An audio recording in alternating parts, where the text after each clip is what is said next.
Good evening student, welcome back to our channel Pragati NCERT tutorial में। कैसे हैं आप सब लोग? आई होप कि आप सब लोग बहुत अच्छे होंगे, मस्त होंगे, स्वस्थ होंगे, अपनी पढ़ाई अच्छे से कर रहे होंगे। ये हमारी 6th क्लास की जो ज्योग्राफी है उसका 3rd चैप्टर है आज। उसके कुछ MCQs हैं जो मैं आप लोगों के लिए लेके आई हूँ। फर्स्ट क्वेश्चन है हमारा, नीचे दिए गए कथनों पर विचार कीजिए। फर्स्ट क्या है? पृथ्वी का अपने अक्ष पर घूमना घूर्णन कहलाता है। पृथ्वी का सूर्य के चारों ओर एक स्थिर कक्षा में गति को परिक्रमण कहते हैं। केवल एक, केवल दो, एक और दो, दोनों, न एक न ही दो। तो आप लोगों को बताना है इनमें से पृथ्वी का अपने अक्ष पर घूमना घूर्णन कहलाता है, ये बात सही है। ये एक मैंने शॉर्ट वीडियो भी बना रखी है कि पृथ्वी अपने अक्ष पर कैसे घूमती है और पृथ्वी जो है सूर्य का परिक्रमण कैसे लगाती है। ठीक है, तो ये बात ठीक है। पृथ्वी का सूर्य के चारों ओर एक स्थिर कक्षा में गति को परिक्रमण कहते हैं। तो सेकंड ऑप्शन भी हमारा ठीक है। एक और दो, दोनों हमारे आंसर हो जाएंगे, तो ऑप्शन सी हमारा आंसर हो जाएगा। देखिए व्याख्या देखते हैं। पृथ्वी अपने अक्ष पर निरंतर घूमती रहती है और लगभग 24 घंटे में एक चक्कर पूरा करती है, इसे घूर्णन कहते हैं।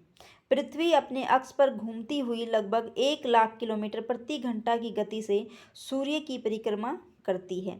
इस परिक्रमा को पूरी करने में लगभग 365 दिन और 6 घंटे का समय लगता है। और जो ये 6 घंटे हैं इसको हम काउंट नहीं करते, लेकिन जब ये पृथ्वी की इस वार्षिक गति को परिक्रमण कहते हैं। जब 6 घंटे जुड़ जुड़ कर 4 साल में एक दिन बन जाता है, तो ये वाला हमारा जो है फरवरी में काउंट होता है और उसको लीप ईयर कहा जाता है। नेक्स्ट क्वेश्चन है हमारा क्वेश्चन सेकंड, पृथ्वी का अक्ष उसके कक्षा तल पर बने लंब से कितने डिग्री झुका हुआ है? ऑप्शन है आप लोगों के सामने 23.5 डिग्री, 24.5 डिग्री, 23 डिग्री या 26 डिग्री। तो पृथ्वी अपने अक्ष पर कितने डिग्री झुकी हुई है? 23.5 डिग्री। तो ऑप्शन ए हमारा आंसर हो जाएगा। व्याख्या देखेंगे। पृथ्वी का अक्ष एक काल्पनिक रेखा है। पृथ्वी का अक्ष उसके कक्षा तल पर बने लंब से 23.5 डिग्री झुका हुआ है, अर्थात इसके कक्षीय सतह से 66.5 डिग्री का कोण बनाती है। वह समतल जो कक्ष के द्वारा बनाया जाता है उसे कक्षीय समतल कहा जाता है। ठीक है, ये चीज़ भी याद रखेंगे। चलिए नेक्स्ट क्वेश्चन है हमारा, प्रदीप्ति व्रत किसे कहते हैं? एक सेकेंड। प्रदीप्ति व्रत किसे कहते हैं? ग्लोब पर वह व्रत जो तापमान को विभाजित करता है। ग्लोब पर वह व्रत जिसके द्वारा किसी स्थान की सही स्थिति का ज्ञात करते हैं। ग्लोब पर वह व्रत जो दिन और रात को विभाजित करता है, या इनमें से कोई नहीं। तो प्रदीप्ति व्रत क्या है? ग्लोब का वह व्रत जो दिन और रात को विभाजित करता है उसे प्रदीप्ति व्रत कहते हैं। तो ऑप्शन सी हमारा आंसर हो जाएगा। देखिए व्याख्या देखेंगे। पृथ्वी सूर्य से प्रकाश प्राप्त करती है। पृथ्वी का आकार गोले के समान है, इसलिए एक समय में सिर्फ एक इसके आधे भाग पर ही रोशनी प्राप्त होती है। ग्लोब ग्लोब पर वह व्रत जो दिन और रात को विभाजित करता है उसे प्रदीप्ति व्रत कहते हैं। जैसे ये हमारी पृथ्वी है, ये सूर्य है इधर। ठीक है, तो जब पृथ्वी सूर्य के इस साइड होगी तो इस साइड क्या होगा? आधे हिस्से में दिन होगा, लेकिन जब ये पृथ्वी घूमकर इस साइड आ जाएगी तो यहाँ पे दिन हो जाएगा और अब यहाँ पे रात है। जब सूर्य की किरण इधर पड़ रही है तो इधर दिन और इधर रात, लेकिन जब ये पृथ्वी घूम जाती है तो इस वाले हिस्से में रात हो जाएगी और इस वाले हिस्से में दिन हो जाएगा। ठीक है, देखिए क्वेश्चन फोर्थ है, ऋतुओं में परिवर्तन का कारण क्या है? सूर्य के चारों ओर पृथ्वी की स्थिति में परिवर्तन, पृथ्वी का अपने अक्ष पर घूर्णन, चंद्रमा का पृथ्वी के चारों ओर स्थित कक्षा में परिक्रमण, या उपरोक्त सभी। तो आप लोगों को बताना है। एक सेकेंड। तो ऋतुओं में परिवर्तन कैसे होता है? सूर्य के चारों ओर पृथ्वी की स्थिति में परिवर्तन ऋतुओं में परिवर्तन कहलाता है। तो ऑप्शन ए हमारा आंसर हो जाएगा।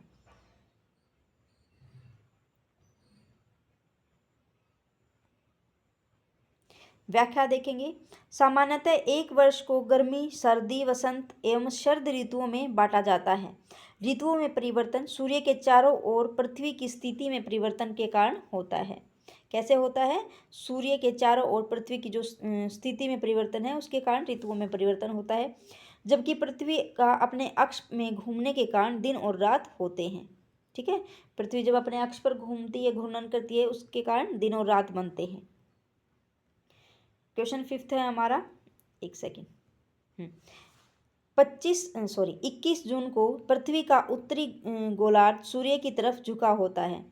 सूर्य की किरणें कर्क रेखा पर सीधी पड़ती हैं। इसके परिणाम स्वरूप ऊष्मा अधिक प्राप्त होती है। इन क्षेत्रों में सबसे लंबा दिन तथा सबसे छोटी रातें होती हैं। पृथ्वी की इस अवस्था को क्या कहते हैं? ये हमारी पृथ्वी है, ये हमारी इक्वेटर लाइन है। एक सेकेंड, दोबारा देख लेंगे। ये हमारी पृथ्वी है, ये हमारी जो है इक्वेटर लाइन है, जिसको विषुवत लाइन भी कहते हैं। ठीक है, ये सन है। तो जब एक सेकेंड, ये इक्वेटर लाइन है, इधर सन है। तो जब सूर्य की किरणें सीधी उत्तर की तरफ पड़ती है, ये उत्तरी गोलार्ध और ये दक्षिणी गोलार्ध, नदन हेमिस्फेयर और सदन हेमिस्फेयर। जब उत्तर में पड़ेगी तो उत्तर आयनात होता है, और दक्षिण में जब पड़ेगी तो दक्षिण आयनात होता है। ठीक है, तो इसमें पूछा गया है कि उसकी अवस्था क्या होगी, तो उत्तर आयनात। ऑप्शन ए हमारा आंसर हो जाएगा। देखेंगे, 21 जून को उत्तरी गोलार्ध सूर्य की तरफ झुका होता है, जिससे सूर्य की किरणें कर्क रेखा पर सीधी पड़ती हैं। उत्तरी ध्रुव सूर्य की तरफ झुका होता है तथा उत्तरी ध्रुव रेखा के वाले भाग में लगभग 6 महीने तक लगातार दिन रहता है। चूंकि उत्तरी गोलार्ध के बहुत बड़े भाग में सूर्य की रोशनी प्राप्त होती है, इसलिए विषुवत के उत्तरी भाग में गर्मी का मौसम होता है एवं दक्षिणी भाग में सर्दी का मौसम होता है। पृथ्वी की इस अवस्था को उत्तर आयनात कहा जाता है। नेक्स्ट क्वेश्चन है क्वेश्चन 6। दक्षिणी आयनात के संदर्भ में नीचे दिए गए कथनों पर विचार कीजिए। फर्स्ट है, दक्षिणी ध्रुव सूर्य की ओर झुका होता है। सूर्य की किरणें मकर रेखा पर सीधी पड़ती हैं। दक्षिणी गोलार्ध पर छोटे दिन एवं लंबी रातों वाली ऋतुएं होती हैं। ऑप्शन आप लोगों के सामने 1 और 3, 2 और 3, 1 और 2 या उपरोक्त सभी। तो ऑप्शन सी हमारा आंसर हो जाएगा। 1 और 2 दोनों सही हैं, लेकिन जो थर्ड वाला है वो गलत हो जाएगा। दक्षिण ध्रुव सूर्य की ओर झुका होता है। सूर्य की किरणें मकर रेखा पर सीधी पड़ती हैं। ठीक है, देखिए व्याख्या देखेंगे। 22 दिसंबर को दक्षिणी ध्रुव का सूर्य की ओर झुके होने के कारण मकर रेखा पर सूर्य की किरणें सीधी पड़ती हैं। चूंकि सूर्य की किरणें मकर रेखा पर लंबवत पड़ती हैं, इसलिए दक्षिणी गोलार्ध के बहुत बड़े भाग में प्रकाश प्राप्त होता है। इसलिए दक्षिणी गोलार्ध में लंबे दिन तथा छोटी रातों वाली ग्रीष्म ऋतु होती है। पृथ्वी की इस अवस्था को दक्षिण आयनात कहा जाता है। उल्लेखनीय है कि ऑस्ट्रेलिया में ग्रीष्म ऋतु में ही क्रिसमस का पर्व मनाया जाता है। क्वेश्चन 7 है, विषुव के संदर्भ में नीचे दिए गए कथनों पर आपको बताना है कि इनमें से कौन सा सत्य है। इस अवस्था में सूर्य की किरणें विषुवत वृत्त पर सीधी पड़ती हैं। पूरी पृथ्वी पर दिन और रात बराबर होते हैं। कोई भी ध्रुव सूर्य की ओर नहीं झुका होता। तो जो विषुव है उसके संदर्भ में बताना है इन बातों इनमें से। तो देखेंगे एक बार। इस अवस्था में सूर्य की किरणें विषुवत वृत्त पर सीधी पड़ती हैं, ये बात ठीक है। पूरी पृथ्वी पर दिन और रात बराबर होते हैं, ये भी बात ठीक है। कोई भी ध्रुव सूर्य की ओर नहीं झुका होता, ये भी बात ठीक है। तो तीनों बातें हमारी ठीक हो जाएंगी। तो ऑप्शन डी हमारा आंसर हो जाएगा। व्याख्या देखेंगे। ऊपर दिए गए तीनों कथन सही हैं। 21 मार्च एवं 23 सितंबर को सूर्य की किरणें विषुवत वृत्त पर सीधी पड़ती हैं, इसे विषुव कहा जाता है। 23 सितंबर को उत्तरी गोलार्ध में शरद ऋतु होती है, जबकि दक्षिणी गोलार्ध में वसंत ऋतु होती है। 21 मार्च को स्थिति इसके विपरीत होती है। 21 मार्च को क्या होता है, दक्षिणी गोलार्ध में शरद ऋतु होती है और उत्तरी गोलार्ध में वसंत ऋतु होती है। चलिए क्वेश्चन 8 है, लीप वर्ष जो अधिवर्ष है में कितने दिन होते हैं? 365 दिन, 366 दिन, 364 दिन या 368 दिन। तो लीप वर्ष में हमारे वैसे तो हमारे कितने दिन होते हैं एक साल में? 365 दिन होते हैं।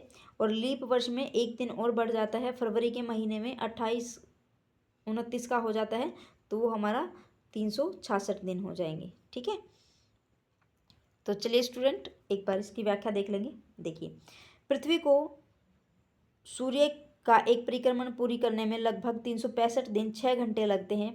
सुविधा के लिए हम वर्ष में 365 दिन ही गिनते हैं और 6 घंटे का समय छोड़ देते हैं। इस प्रकार 4 वर्षों में 24 घंटे अथवा एक दिन का अंतर हो जाता है। इस प्रकार हर चौथा वर्ष 366 दिन का होता है और इसे लीप वर्ष कहा जाता है। तो चलिए स्टूडेंट, ये थी एक छोटी सी वीडियो आप लोगों के लिए। अगर आपको अच्छी लगे तो वीडियो को लाइक करिएगा, चैनल को सब्सक्राइब करिए, बेल आइकन को प्रेस करिए और ज़्यादा से ज़्यादा अपने दोस्तों में शेयर ज़रूर करिए, क्योंकि ये छोटी छोटी वीडियो आप लोगों के लिए बहुत हेल्पफुल हैं, हर एक कॉम्पिटिटिव एग्ज़ाम के लिए बहुत ही इंपॉर्टेंट है। तो चलिए मिलते हैं नेक्स्ट वीडियो में। Thanks for watching.